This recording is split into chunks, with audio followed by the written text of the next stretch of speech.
The Hastings High School Interviews with Laura Rice and Greg Stevens. By Khrystyna, Babyn, and Lauren Berke. Laura Rice, a former English teacher in the Hastings High School. Did you go to Hastings High School as a student? I did. How was your experience as a student different from what you think is the experience of today's students? I think when I came through, my class was the biggest class ever to have come through. I don't know if it's remained the biggest class, and so we were very crowded. I had gym classes that, I guess maybe high school classes still have huge gym classes, and there were not that many offerings for honors students and things. There were just math and one science and one English and one social studies. So it was, there were fewer course offerings, many fewer course offerings. But there was also shop and things. Which courses that you took as a student aren't offered today? Are not offered today?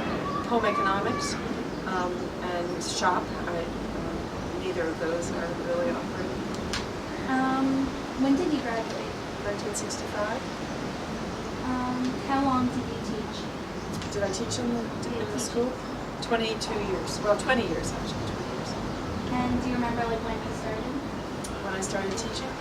I started twice. The time that was the long time was 1983. What subject did you teach? I taught high school English. And what changes did you see in the students over time? Well, technology has had a huge role in that. When I began to teach, video games were not anything anyone had, so you can imagine how long ago that was, and computers played no role in anyone's life, that anyone I knew, who couldn't do anything. We were typing things and running things off on a ditto machine. So students over the 2 decades just, it was sort of from the invention of the airplane to the jet, from that change of technology. Has the size of the classes in the school changed a lot? Not a lot, but when I was a student there, every class was like 25 people, but now they're varied in sizes. What kinds of extracurricular activities were available when you went to school as compared to today?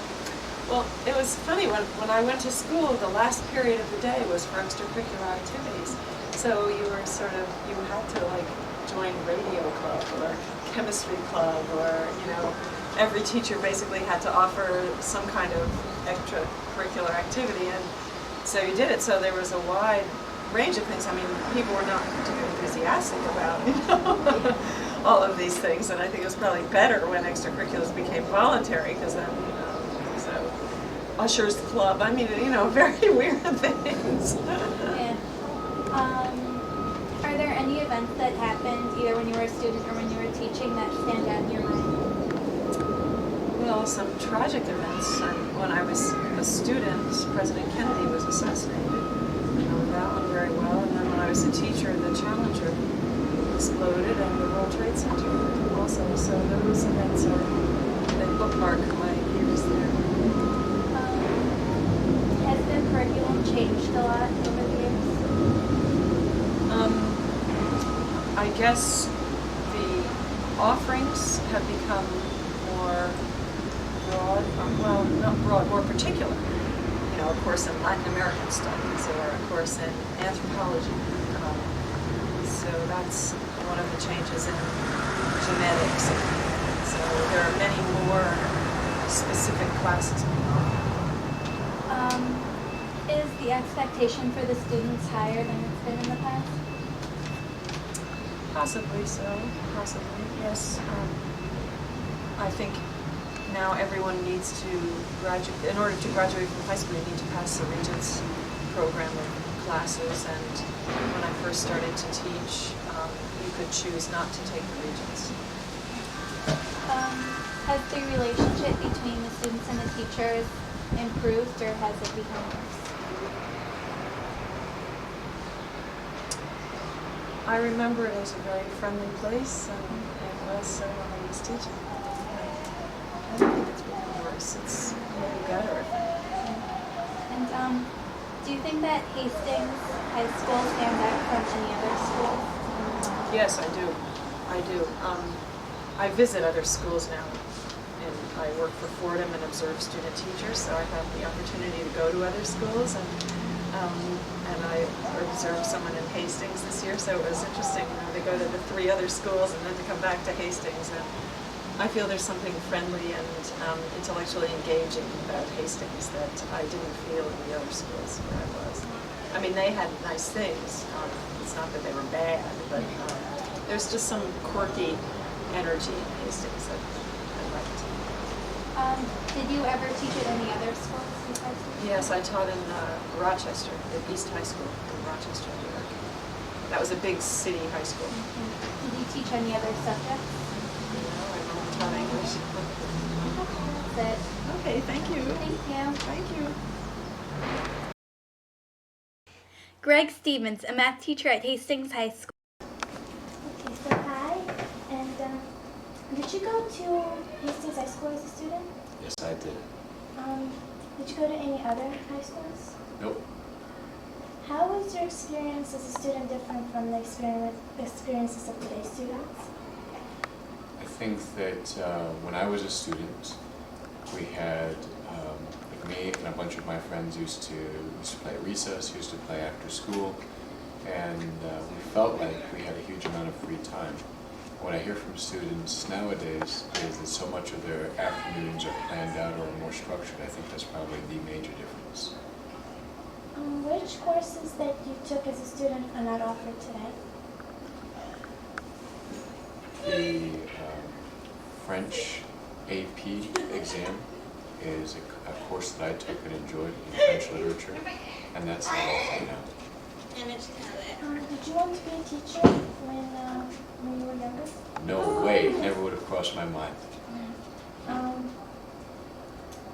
How long did you teach?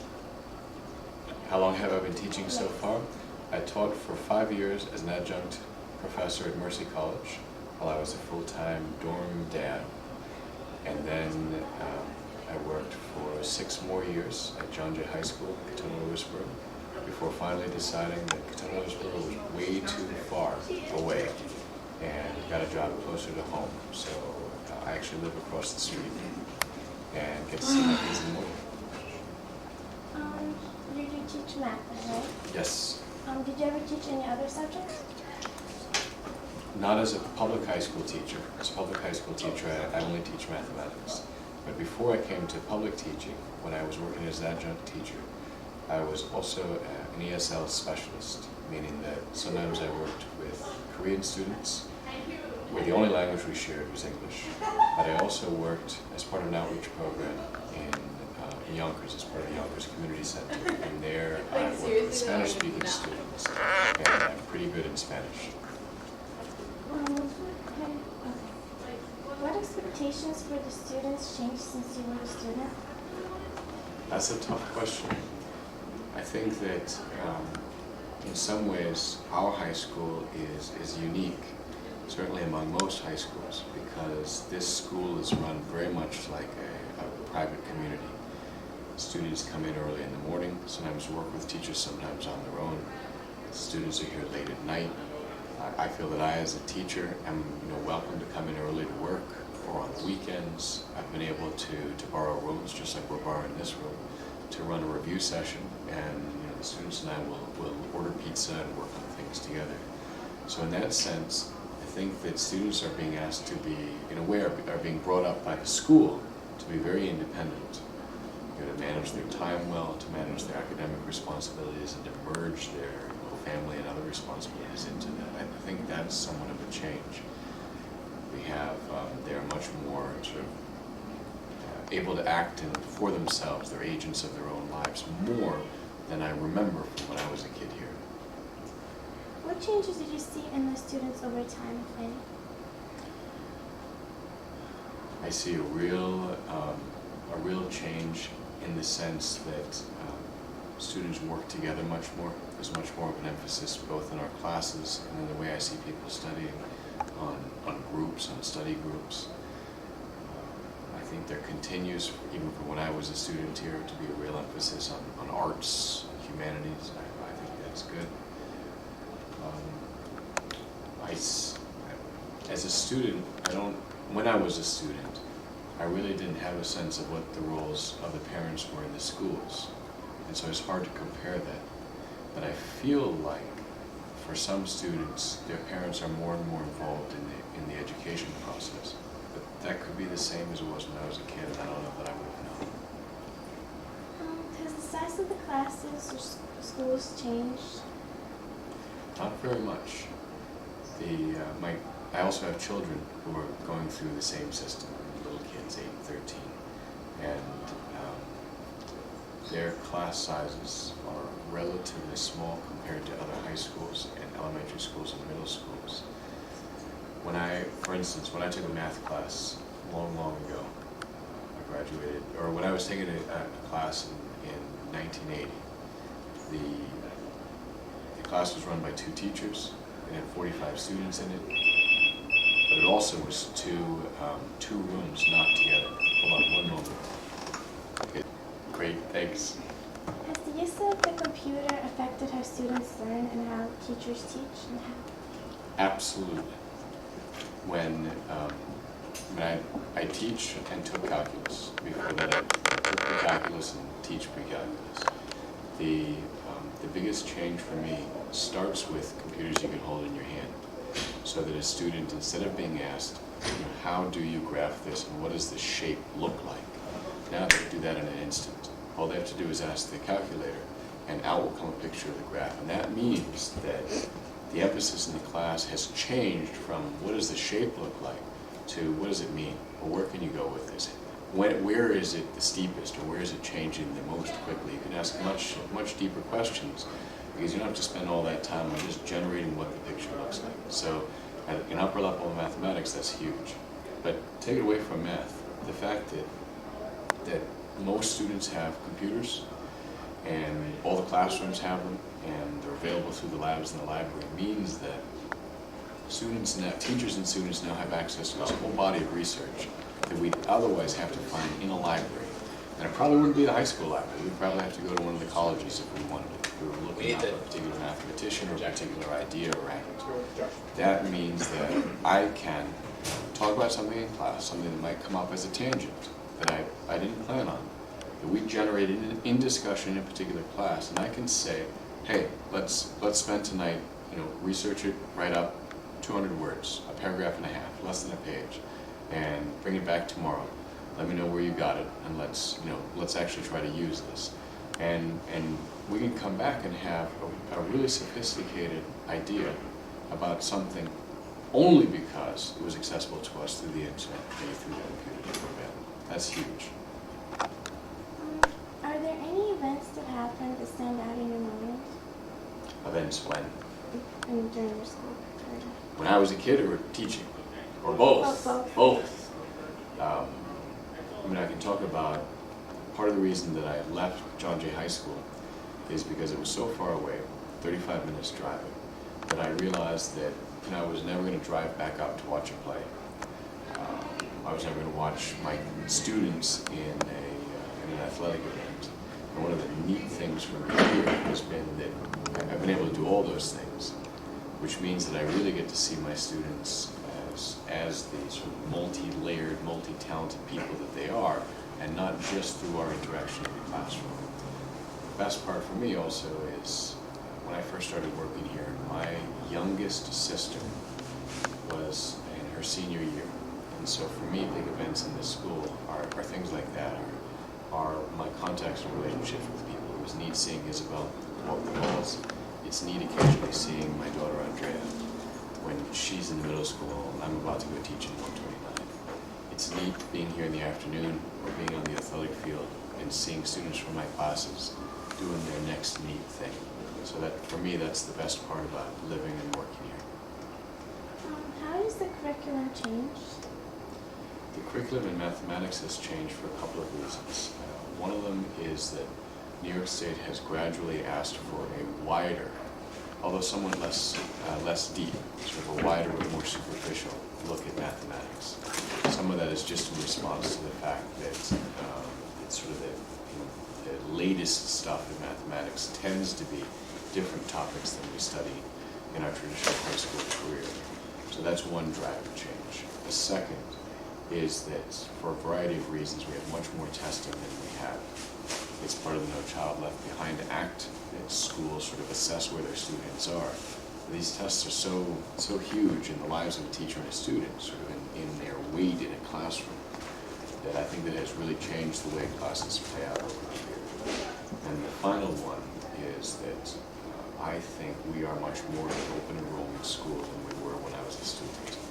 That means we really believe as teachers, students, and administrators that if a student wants to take a particular class, they ought to be able to take it, even though they might not be the most prepared for it. That it should be the choice of the student. When I was a student, we still had the idea that mathematics was a gateway, and that it was a gateway even to success in other disciplines, not just mathematics itself. So that you had to take and pass calculus to move on, to be a regular college student. I think that's not true so much anymore.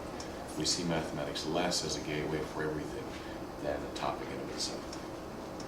What do you think makes Hastings High School stand out from the other schools? I think Hastings is incredible in its willingness and ability to integrate students, teachers, and parents or the community as a community in the school.